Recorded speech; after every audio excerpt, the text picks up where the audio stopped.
So hello everyone. Thank you so much for coming in. My name is Chef Tran, and today I'd like to share with you what I carry in a knife roll. All right, so I guess what I'm saying is I'll share with you. In a knife roll, you don't have to carry really expensive knives to do what you need to do in the kitchen, and it all depends on what your function are in the kitchen where you work, in a professional kitchen where you work, a restaurant, bakery, if you're a bartender, all of that does take into consideration. But over the years, these are the tools that I use. And I guess I want to emphasize it does not have to cost a lot, because some of this, when you carry a knife, an expensive knife, into a kitchen, you will drop it and you will break a tip where this was dropped and a tip was broken, so I had to grind it down. There's a lot of things that can happen. Knives can walk away. So with that, I'd like to share with you, if you're new to the culinary world and work in the kitchen, I encourage you to look for a comfortable knife, a knife that works well, that cuts, and it doesn't cost a lot of money. You can spend less than $15 on an extremely nice knife that's made in China, and this thing here costs less than $15, and it comes with a sharpener. All right, this is a chef knife, an 8-inch chef knife, and it's extremely compatible with a Mason. So take the extra money and buy yourself an extra comfortable pair of shoe, because long hours on a hard floor will tear your back apart. So with that being said, this is what I've carried, and this set is invaluable the way I have it set up. Now this is just for me, right? So first off, everyone out there will tell you you're gonna need a chef knife, right? So I do carry, this thing is a 8-inch chef knife. This is a Swilling Pro. There's years and years and years of use on it, and I love this knife. I did have to grind down to Boaster so I can sharpen it. But I just can't do without this knife. I'm so used to this knife, right? And as a backup to this knife, I carry a Swilling Satuku knife. I'm more of a rocking versus a chopping person. So this does work, but I may replace this with another chef knife, maybe a cheap chef knife. I don't know yet, but we'll see, right? So the next thing that I cannot do without is a paring knife, right? Again, I do not get an expensive paring knife. I'll give you an example. Here's a canned onion, and I use it at home. It is great as a bar knife to slice your fruits, your lime, your lemons, your oranges. It's kind of uncomfortable for me to choke up on a knife like this, because it's quite a big knife. It does have beautiful koa wood. Leave something like this at home so it doesn't walk away. So this paring knife is a cheap knife. I got it for free. You go to Sam's Club, you watch a demonstration, and they'll give you a knife. And I have several of them, and I also carry one as a backup. It doesn't cost anything. It was free, so if I lose it, I lose it. If I lens it out, I lens it out. So that's that on the paring knife. The other knife that I use is a sharp boning knife. This has dual purpose. This is a Chicago Cutlery. This is made in America, wooden handle. I've used it for years, as you can see. I do love this. I do have other knives that I use. This is a La Bonce, French made. This is also a great boning knife. The reason I like this particular knife right here, because I use it as a fillet knife if I need to fillet a fish, or debone a large piece of animal protein, right? The other piece is a nice peeler, vegetable peeler. This is an extremely heavy peeler compared to a lot of them out there. This is made for the Culinary Institute of America.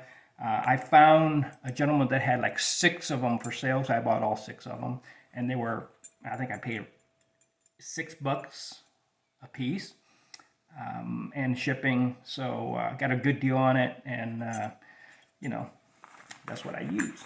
A honing rod.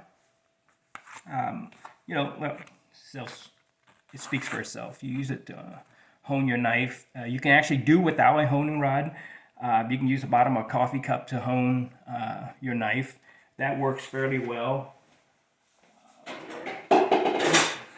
Sorry about the noise. Let me show you. You know, it's just like you know, instead of using a honing rod to do your knife, you can just use the bottom of a coffee cup to hone your knife. Oh, one last knife. Right, so I use this as an all-purpose knife. It's great to use as a bar knife, like a petty knife. This style of knife is, I find it's purposeful to do. I don't know, like I said, cutting fruits, etc. Right. At a bar, you can use this as the same. This is a Cutco mid 7.5 inch. I guess this is a slicer. I'm not a huge fan of Cutco. They're quite expensive for what they are.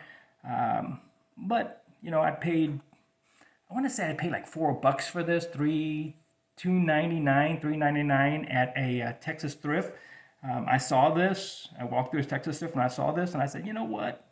That's a pretty good deal. I'll grab it, and I use it as a petty knife, as a utility knife, whatever. I don't really use it often. It's not a very comfortable knife to use, but there it is. So this whole package does not cost a lot. One more thing, I do keep a pair of shears in here. This is a Farberware. It's sharp enough. It does the job. Again, I wouldn't bring an expensive set of scissors into a place where you work. And most places where you work do have, knives for you to use. It's not much of a kitchen if it doesn't have knives for you to use. With that, I guess that's it for my knife roll. And at the beginning of this video, I did say, it depends on the job that the position that you're in. Some jobs you will need a cleaver. You'll find yourself a decent cleaver that are safe, restaurant certified. This isn't, but at home, I do use this is my favorite. It's a cheap $10. I said scissors.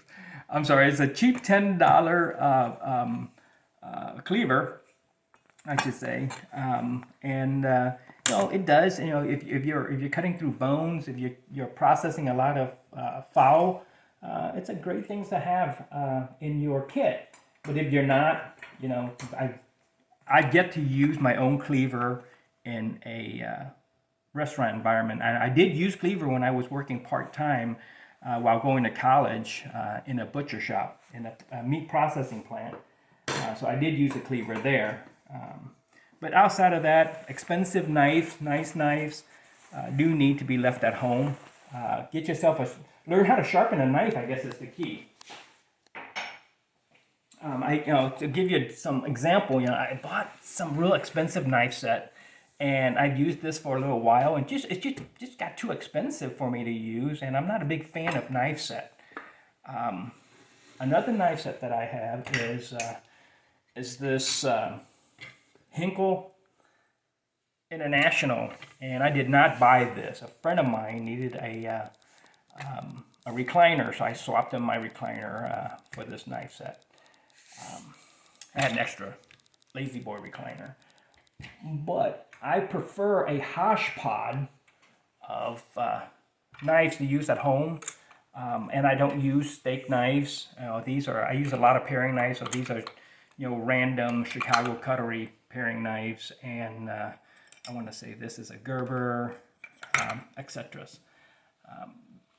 A lot of people do say that you need a nice bread knife. I do have several nice bread knives, but again, I do not carry them to work. You know, they're nice, and you know, most places that serve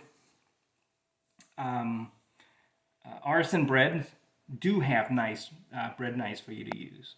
So with that, I hope that's helped. That was helpful. This video was helpful for you guys. Again, you don't need expensive knives.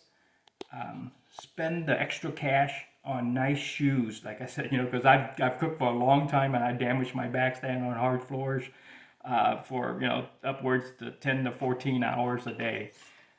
With that, good luck to you guys. I'm out of here.